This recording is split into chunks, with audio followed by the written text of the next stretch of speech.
I feel kind of honored because I think I spoke on the first Sunday we were in this building. I'm speaking on the last Sunday we were in this building. Feels kind of nice. Make sure you don't come here next Sunday. It's fair, I think, to say that we're living in a world that's kind of messed up. I think it's fair to say that we're living in a time when we can feel really overwhelmed with the world. We're living in a time of division, uncertainty, rising nationalism, tension around identity and belonging. We see a growing right-wing political climate.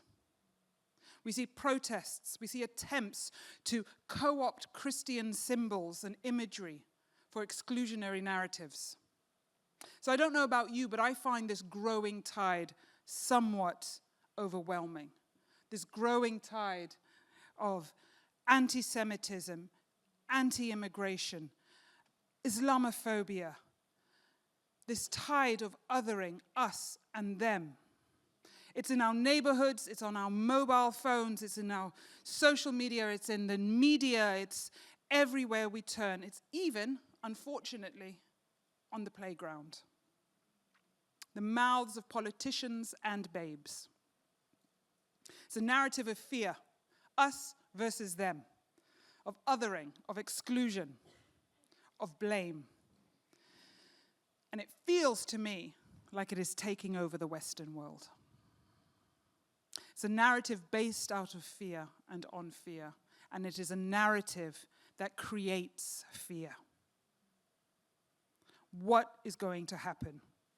Where is this all going to lead?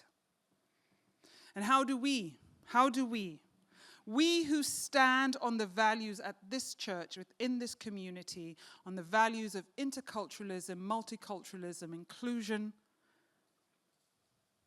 and belonging, how do we navigate this tide? What do we do when the world around us looks like it's on fire? So I think there's only one place we can turn. We can turn here for some answers. So I'm going to give you a bit of context before we look at the scripture. In the book of Numbers, there is this story where Moses sends out 12 spies into the land of Canaan. He sends out these 12 spies to go and to see whether the land, the promise that God had spoken to them, whether the land's strength, to send the spies to investigate the strength of the land, to investigate the fortified cities, to see whether they are strong or weak, whether they are few or many, whether they are good or bad. And we're going to pick up in Numbers 13 when the spies, after 40 days, return to Israel. And it says, Numbers chapter 13, verse 26, they came back to Moses and Aaron and the whole Israelite community at Kadesh in the desert of Paran. There they reported to them and to the whole assembly and showed them the fruit of the land. They gave Moses this account. We went into the land to which you sent us, and it does flow with milk and honey. Here is its fruit. But the people who live there are powerful, and the cities are fortified and very large. We even saw the descendants of Anak there. The Amalekites live in the Negev. The Hittites, Jebusites, and Amorites live in the hill country, and the Canaanites live near the sea and along the Jordan. Then Caleb silenced the people before Moses and said, we should go up and take possession of the land, for we can certainly do it. But the men who had gone up with him said, we can't attack these people. They are stronger than we are. And they spread amongst the Israelites a bad report about the land they had explored. Let's jump to Numbers. Let me finish. They said, the land we explored devours those living in it. All the people we saw there are of great size. We saw the Nephilim there. The descendants of Anak come from the Nephilim. We seemed like grasshoppers in our own eyes, and we looked the same to them. Let's jump to Numbers 14. Verse 6, Joshua, son of Nun, and Caleb, these are the two who had gone out, who come back with a good report, who were among those who had explored the land, tore their clothes and said to the entire Israelite assembly, the land we passed through and explored is exceedingly good. If the Lord is pleased with us, he will lead us into that land, a land flowing with milk and honey, and will give it to us. Only do not rebel against the Lord, and do not be afraid of the people of the land, because we will devour them. Their protection is gone, but the Lord is with us. Do not be afraid of them." But the whole assembly talked about stoning them. So here we have two very, very different takes on the same situation. For the majority, the 10, the situation is impossible. The giants are too big, and they see themselves as ineffective in light of the giants. They compare themselves to the giants, who, by the way, the giants, the Nephilim, the descendants of Nephilim, were the descendants of the fallen angels and women. So they are giants. We're not talking about figuratively. They were actual giants. Think Goliath. Big, dangerous, corrupt, evil, strong, and powerful. It was a fact. That's what they were. Their fear, the fear of these 10, spreads into the whole camp to the point that everyone is willing to stone the two. Sound familiar? The two, on the other hand, have a different perspective. They see the giants. They see the fortified cities. They see what is in front of them, but their perspective is different because they compare their giants to God. What are the giants in your life? I'm sure we all have some. We've got some personal giants, we've got some financial giants, we've got some relational giants, we've got some health giants. I'm sure for every one of us there are some personal giants. But what we all have in common is we have some giants in our society. We have a polarization happening in our society. There is a rise of the right-wing extremism, racism, xenophobia, the fear-based narratives shaping public life. These giants are evident and real, and they roam very freely in our society. And what, I want to ask, is your perspective on these giants? Do you find yourself afraid? Do you find yourself hiding? Do you find yourself avoidant? Do you believe the report of the giants? Do you protect yourself and stay safe? Do you agree with the giants? Do you espouse the fear and the blame of the giants? What would it look like if we were to have a different perspective on the giants? What would it look like if we were to compare the giants in our society with our God instead of ourselves? It's very easy to get angry at the people who are spouting the rhetoric, at the people, those Farages or those Uncle Steves who have something to say that we disagree with. But in Ephesians 6:12, it says, "For our struggle is not against flesh and blood, but against the rulers, against the authorities, against the powers of this dark world, and against the spiritual forces of evil in the heavenly realms." We are not fighting against people. We are fighting against the giants, against strongholds, against principalities. So I'm going to say it. I've said it many times. I'm saying it again. Prejudice is a principality and a stronghold. It is not Uncle Steve. It is not even Nigel Farage. It is a stronghold, a principality, and a power. And our fight is against them. In 2 Corinthians, it says, "For though we live in this world, we do not wage war as the world does. The weapons we fight with are not weapons of the world. On the contrary, they have divine power to demolish strongholds.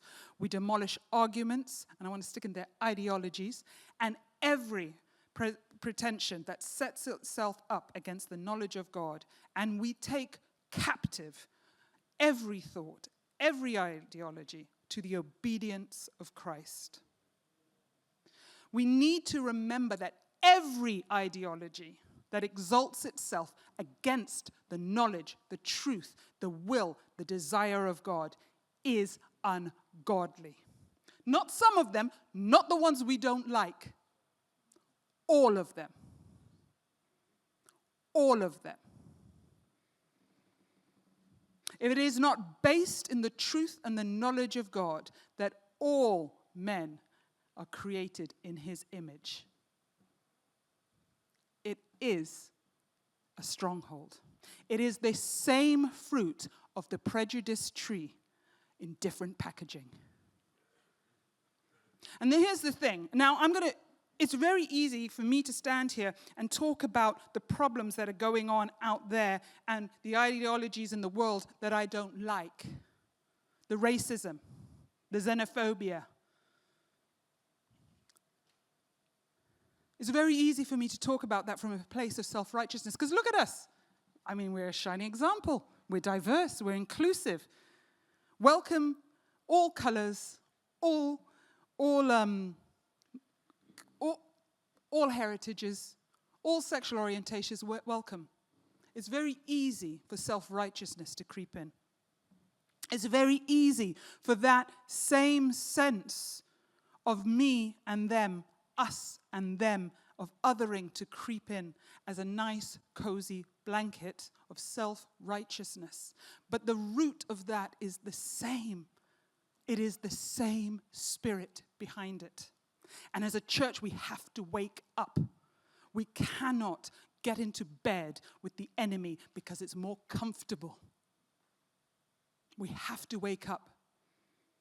And we have to remember that God has one message: to love all people and to fight what is behind, the spirit behind, and not destroy the people that he loves. The enemy has one job, and that is to kill, steal, and destroy. And he will use our very self-righteous, morally correct attitudes and language to do that. Just because it's comfortable, and just because it sounds good for me, just because it makes me comfortable, does not mean it is not born of the wrong spirit. The heart of God is for all people, that all would come to know him and walk in his truth, love, mercy, and grace. And any ideology that creates separation, that creates fear, that creates othering, that shuts people down,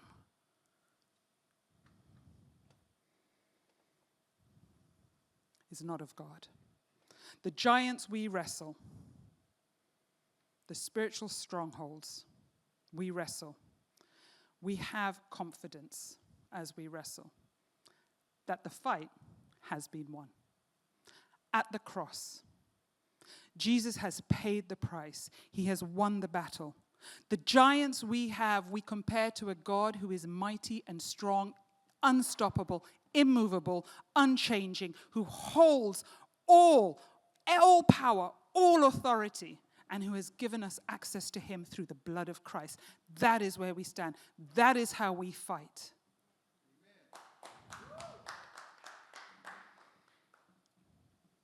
And the first thing we do is we look here.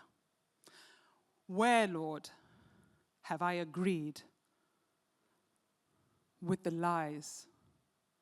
Where have I internalized the prejudice? Where, Lord, have I perpetuated the harm of the stronghold I am fighting?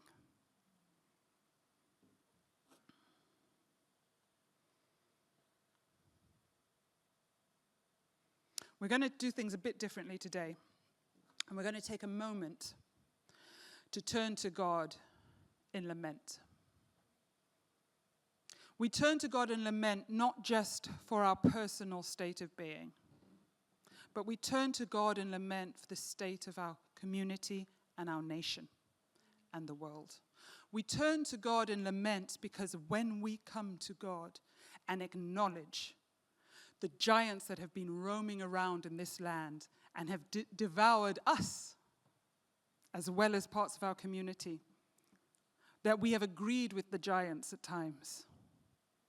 We turn to God in faith because we know, in 2 Chronicles it says, if my people who are called by my name, that's us, We are called by his name.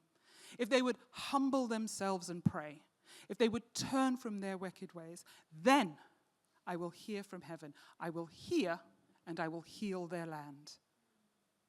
This is what we need. We don't need to enter into deep debate and dialogue. We don't need to enter into who's right and who's wrong. Yes, we stand on justice. Yes, all of that. But we need to seek the Spirit of God, and he needs to heal our land.